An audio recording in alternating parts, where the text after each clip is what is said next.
నమస్కారం. Welcome to our channel. నేను సహస్ర. 25th silver Jubilee సందర్భంగా రజోత్సవాలు జరుపుకుంటున్నటువంటి బీఆర్ఎస్ పార్టీ నాయకులు మంచి జోష్ మీద ఉన్నట్టు కూడా తెలుస్తా ఉంది. మరి ఈ జోష్ ఎంతకాలం ఉంటుంది? నెక్స్ట్ ఎన్నికల వరకు అలాగే నడుస్తుందా? అసలు ప్రజలు ఏమనుకుంటున్నారు? బీఆర్ఎస్ శ్రేణులు ఏమనుకుంటున్నారు? వీటి గురించి పూర్తిగా మాట్లాడదాం. ప్రస్తుతం మనతో పాటు ఉన్నారు BRS spokes person Naveen Kumar గారు. నమస్కారం అండి. నమస్కారం అండి. ఎలా ఉన్నారు నవీన్ గారు? బాగున్నామండి. Right. So first congratulations 25 years completed BRS party వచ్చి. సో టీఆర్ఎస్‌గా ఉద్భవించినటువంటి బీఆర్ఎస్ పార్టీ ఇప్పుడు బీఆర్ఎస్‌గా సెలబ్రేషన్ చేసుకుంటుందా? టీఆర్ఎస్‌గా సెలబ్రేట్ చేసుకుందా అంటే ఏం చెప్తారు? ఖచ్చితంగా టీఆర్ఎస్ గానే. ఎందుకంటే తెలంగాణ కోసమే పుట్టిన పార్టీ టీఆర్ఎస్. ఇప్పటికి కూడా ఎక్కడ ఎలక్షన్‌లు జరిగినా కూడా మీరు ఎవరికి ఓటేసిరంటే ఖచ్చితంగా అందరూ తెలంగాణ పార్టీకి ఓటేసినామని చెప్తారు.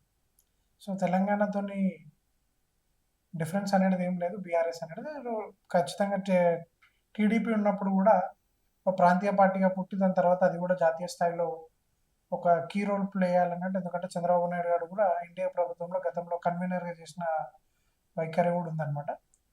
సో మనం ఏంటంటే కేసీఆర్ గారి నాయకత్వం పక్కనున్న మహారాష్ట్ర కానివ్వండి, అప్పుడున్న ఏపీలో కేసీఆర్ గారు లాంటి నాయకుడు కూడా వాళ్ళందరికీ కూడా అవసరం ఉండే. ఎందుకంటే తెలంగాణ 10 ఏళ్ళు ఎలాంటి అభివృద్ధి చెందిందంటే ఎక్కడ కూడా తావు లేకుండా మేనిఫెస్టోలో లేనివి కూడా అమలు చేస్తూ రైతులకి పెద్దపీట వేయడంలో బీఆర్ఎస్ పార్టీ ముందుండే. ఇప్పుడు మన రైతు బంధు అనే పథకాన్ని కాపీ కొట్టి మిగతా 11 రాష్ట్రాలు అలాగే కేంద్ర ప్రభుత్వం కూడా ఆ పథకాన్ని కాపీ కొట్టడం జరిగింది. ఆ పార్టీ 20 సంవత్సరాలు పూర్తి చేసుకోవడం అనేది చాలా గొప్ప విషయం. ఎందుకంటే పక్క రాష్ట్రంలో కూడా మొన్న జనసేన 10 ఏళ్ళు ఒక పార్టీ స్థాపించి వాళ్ళు కూడా 10 ఏళ్ళ సభ జరుపుకోవడం జరిగింది. అక్కడ పవన్ కళ్యాణ్ అన్నాడు అనమాట, ఈ పార్టీ నడపడానికి కూడా నేను ఆ సినిమాలు కొద్దిగా నేను చేసిన సినిమాల నుంచి దాని డబ్బులు వస్తే పార్టీని నడపడానికి నాకు ఇంధనంగా మారిందని కూడా వాళ్ళు తెలపడం జరిగింది. కానీ అదే కేసీఆర్ గారి విషయంకి వచ్చేటప్పటికి మజిల్ పవర్ లేదు, ఎలాంటిది లేన ఒక ఫేమ్ లేని వ్యక్తి. ఉద్యమం సమయంలో 2001 సమయంలో ఎలాంటి ఒక ఫేమ్ లేని వ్యక్తి, ఒక బక్క పల్సని వ్యక్తి. అప్పటికే తెలంగాణ ఉద్యమం చాలా మంది చేసారు, మధ్యలో వదిలేసారు. ఈయన కూడా చేస్తాడా లేదా కేవలము రాజకీయ లబ్ధి కోసమే తెలంగాణ పదాన్ని ఎత్తుకున్నాడని చెప్పి ఆయన పైన కూడా విమర్శలు చేశాడు. కానీ 25 ఏళ్ల పాటు ఎంతోమంది కార్యకర్తలను, ఎంతోమంది నాయకులను తయారు చేసిన ఘనత కేసీఆర్ గారు. కేసీఆర్ గారి సభకి ఒక వానర సేనలాగా, ఒక రాముడు ఎలా అయితే రావణాసునిపై యుద్ధానికి ఎలా అయితే బయలుదేరిండో అలాంటి సభను, అలాంటి పబ్లిక్ని మనం చూడడం జరిగింది మన రజతోత్సవ సభలో. ఖచ్చితంగా మేము ఒక 7 నుంచి 8 లక్షల జనాభా అనుకుంటే అక్కడ దాదాపు సభలోనే ఒక 10 లక్షల మంది, అలాగే బయట ఇంకా రాని వాళ్ళు దగ్గర ఒక 2 నుంచి 3 లక్షల మంది ఉన్నారు. ఇలా కాంగ్రెస్ నాయకులు చిల్లర మల్లరగా మాటలు మాట్లాడుతూ వ్యాఖ్యలు చేయడం జరిగింది. తెలిసి కేసీఆర్ గారి సభ మేమెంత వీక్షించినామో అంతకు మించి కాంగ్రెస్ కార్యకర్తలు కానీ నాయకులు కానీ వీక్షించడం జరిగింది. చాలా సప్పగా జరిగింది. అసలు సభలో కళనే లేదని అంటున్నారు కదా. సప్పగా జరిగితే 4 మంత్రులు సభగా ఆంగల్ వచ్చి మీటింగ్ పెట్టిరు. ఒకటి బాంబులేటి శ్రీనివాస్ రెడ్డి, ఒక ఉస్కా మాఫియా డాన్ సీతక్క, అదే గజని జూపల్లి, ఇక బస్సు పొన్నం ప్రభాకర్. ఈ 4 మంత్రులు వచ్చి బస్సు లేదు, వాళ్ళ బాధ అంతా ఏంది, వాళ్ళ ముఖ్యమంత్రి పేరు చెప్పలేడని వాళ్ళ బాధ అంతా. ముఖ్యమంత్రి కూడా బాధపడ్డాడంట. అరే నేను గిన్ని సభలలో గిన్నిసార్లు ముఖ్యమంత్రిని తిడుతుంది కానీ కనీసం నా పేరు కూడా తీయలేడేంది అని చెప్పి చాలా బాధపడ్డాడంట ముఖ్యమంత్రి. ఎందుకంటే కేసీఆర్ గారికి తెలుసు ఆ స్థాయి వ్యక్తి కాదు. ఎందుకంటే కేసీఆర్ గారి అనుభవం కానివ్వండి, కేసీఆర్ రాజకీయ జీవితం అంత వయసు కూడా రేవంత్ రెడ్డి ఉంటుంది. ఆ స్థాయి కాదని పేరు తీయలేదా, లేదంటే పేరు తీయడానికి ఇష్టపడకుండానే కావాలని అలా, అంటే లాస్ట్ టైం లో ఆయన పేరు ఎవరైతే తీస్తారో ముఖ్యమంత్రి బాధనే అదే, పేరు తీయడు అంటే గతంలో ముఖ్యమంత్రి నన్ను గుర్తిస్తలేడు, ఇప్పటికైనా గుర్తించాలి, ఇప్పుడైనా గుర్తించాలి కదా అని చెప్పి ముఖ్యమంత్రి బాధ. కానీ కేసీఆర్ గారు ఎందుకంటే సభలో కూడా తెలపడం జరిగింది, కడుపులో ఉండి పెంచుకున్న వాళ్ళ రక్త సంబంధమైన పిల్లలు వాళ్ళు మాట్లాడితేనే ముఖ్యమంత్రి వాళ్ళకే సమాధానం ఇస్తలేడైతే ఇక సభకు వచ్చి కేసీఆర్ గారు మాట్లాడితే వారికి ఇక్కడి నుంచి సమాధానం వేయగలుగుతారు. ఎలా తిట్టతెల్లం అయిపోయింది కదా ప్రజల ముందంతా కూడా. 24 గంటలు నాణ్యమైన కరెంట్ ఇచ్చిండు కేసీఆర్ గారు 10 ఏళ్లలో. వాళ్ళు ఎందుకు రేవంత్ రెడ్డి గారు ఇవ్వలేకపోతారు? కాళేశ్వరం లాంటి గొప్ప ప్రాజెక్టు కట్టి ఇంటింటికి నల్లు ఇచ్చిండు. ఇలా మళ్ళీ అదే బిందెలు పట్టుకొని ట్యాంకర్ల పరిస్థితి చూస్తున్నాము. కేసీఆర్ గారు కిట్ ఇచ్చారు, ఆ కిట్ బంద్ చేయడం జరిగింది. దాన్ని కూడా వివరిస్తూ కూడా చెప్పడం జరిగింది. ఆనాడు రాజశేఖర రెడ్డి గారు ఒక స్కీమ్ ఇంప్లిమెంట్ చేస్తే దాన్ని మేము కొనసాగిస్తున్నాం. వారు తెచ్చిన స్కీమ్‌లు ఏవైతే కాంగ్రెస్ ఉన్నాయో అవి కూడా ఖచ్చితంగా కొనసాగించడం తప్ప ఎక్కడ కూడా దాన్ని క్లోజ్ చేసే పరిస్థితి లేకుండా. కానీ ఇప్పుడు రేవంత్ రెడ్డి గారు, కేసీఆర్ గారు కేవలం ఆనవాళ్లు జరుపుతా అని చెప్పి ఏదైతే కంకణం కట్టుకుంటో అది జరగని పని. ఇంకెంతమంది రేవంత్ రెడ్డిలు వచ్చినా, ఇంకెంతమంది కాంగ్రెస్ నాయకులైనా అది చెరపనేది. ఎందుకంటే రాష్ట్రాన్ని సాధించిన వ్యక్తి చిరస్థాయిగా కేసీఆర్ గారి పేరే ఉంటుంది. ఎందుకంటే రాష్ట్రానికి ముఖ్యమంత్రులు రావచ్చు కానీ రాష్ట్రాన్ని సాధించిన వ్యక్తి మాత్రం ఎల్లకాలం కేసీఆర్ గారు అనేది అది చరిత్ర ఉన్న రోజులు, తెలంగాణ ఉన్న రోజులు అది ఖచ్చితంగా ఉంటుంది. అంటే ఇప్పుడు రాజ్యోత్సవాల్లో కూడా దాదాపుగా 200 కోట్లు ఖర్చు పెట్టి చేయాల్సిన అవసరం ఏముంది మీరు చెప్పండి?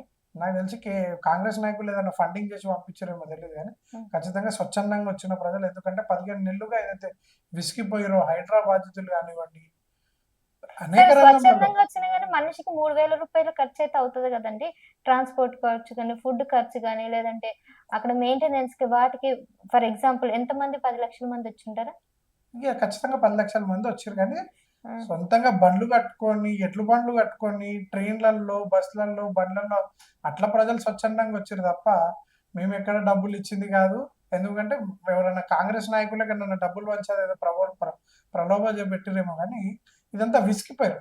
ప్రజల నుంచి ఒక చైతన్యం వచ్చింది.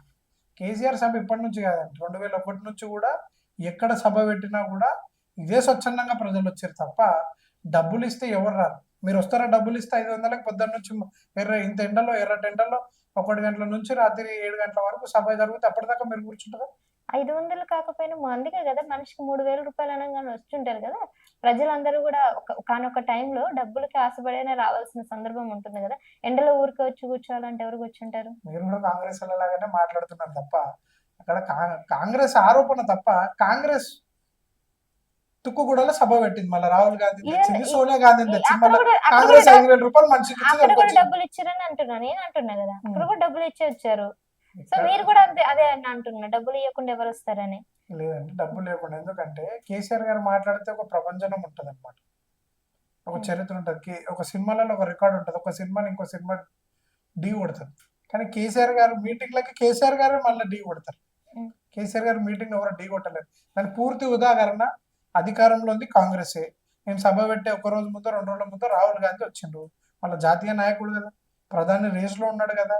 మళ్ళీ ఆయన వస్తే ఒక బస్ లేదు, ఒక బస్ కూడా లేదు. ఉండాలి కదా, ఏదో ఒకటి ఉండాలి. అంతే కేసీఆర్ గారి మౌనం కూడా మిమ్మల్ని అదొక బస్ క్రియేట్ చేస్తుంది. ఆయన మాట్లాడిన ప్రపంచనమే, ఆయన మాట్లాడకపోయినా ప్రపంచనం. కేసీఆర్ అంటేనే ఒక ప్రపంచనం. సో ఫైనల్ గా అయితే ఎట్లా మీరు చెప్పండి, మీ ఓవరాల్ గా ఈ రజోత్సవం సంబంధించి అప్డేట్స్ ఏంటి? అంటే ఏం తెలిసింది మీకు అసలు ప్రజల దగ్గర నుంచి కానీ, లేదంటే పార్టీ వల్ల కూడా ఏం అభిప్రాయాలు వచ్చాయి? మేము ఊహించిన దానికంటే కూడా రాష్ట్ర వ్యాప్తంగా కూడా ఒక పాజిటివ్ ఇంటెంట్ కనిపించింది. అండ్ అన్నట్టుగా ఏదైతే రావణ సంహారానికి రాముడు ఎలా బయలుదేరిండో ఈరోజు కేసీఆర్ గారు కూడా కాంగ్రెస్ ని బొందబెట్టడానికి మొన్న జరిగిన 25 సంవత్సరాల రజతోత్సవ సభను పూర్తి ఉదాహరణ. వారి అడుగుజాడల్లో ఖచ్చితంగా ఒక వానర సేవగా, ఒక ఉడతా భక్తిగా ప్రతి ఒక్క కార్యకర్త కానివ్వండి, తెలంగాణ రాష్ట్రంలో ఉన్న ప్రజలందరూ కూడా రేపు రానున్న ఎలక్షన్లో మా నుంచి ప్రజల అస్త్రాలే బాణాలుగా రేపు ఓట్ల రూపంలో ఖచ్చితంగా రేపు ఏ ఎలక్షన్ జరిగినా కానివ్వండి, అది స్థానిక సంస్థలు కానివ్వండి, రేపు 10 మంది ఎమ్మెల్యేలు మారి ఆ బైపోల్ ఎక్కడ వచ్చినా కూడా ఖచ్చితంగా బీఆర్ఎస్ ప్రభంజనం కనిపిస్తుందని కూడా మేము ఆశిస్తున్నాం. మొన్న జరిగిన సభ చూసినట్టు. రైట్ అండి, thank you. Thank you. So ఇదండి, ప్రభంజనంతో ఖచ్చితంగా ముందుకు రాబోతున్నాం అన్నట్టు బీఆర్ శ్రేణులు అయితే చెప్తా ఉన్నారు. సో ఆల్రెడీ ప్రజలంతా కూడా కాంగ్రెస్ మీద వ్యతిరేకతతో ఉన్నారు కాబట్టి ఇప్పటికిప్పుడు ఎలక్షన్స్ పెట్టినా కూడా గెలిచేది మేమే అన్నట్టు ధీమా వ్యక్తం చేస్తున్నారు. మరి చూద్దాం ఏం జరగబోతుంది. ఎందుకంటే ఇప్పుడు ఉప ఎన్నికలు అవుతాయో లేదో తెలియదు కానీ జిహెచ్ఎంసీ ఎన్నికల కోసం ప్రజలు ఎంతగానో ఎదురు చూస్తున్నారు. మరి అంతేకాకుండా నెక్స్ట్ ఈ 2029 ఎన్నికల్లో కూడా మరి ఖచ్చితంగా గెలుస్తామని చెప్తున్నటువంటి టిఆర్ఎస్ నాయకుల మాట ఎంతవరకు నిజమవుతుందో లేదో చూడాలి.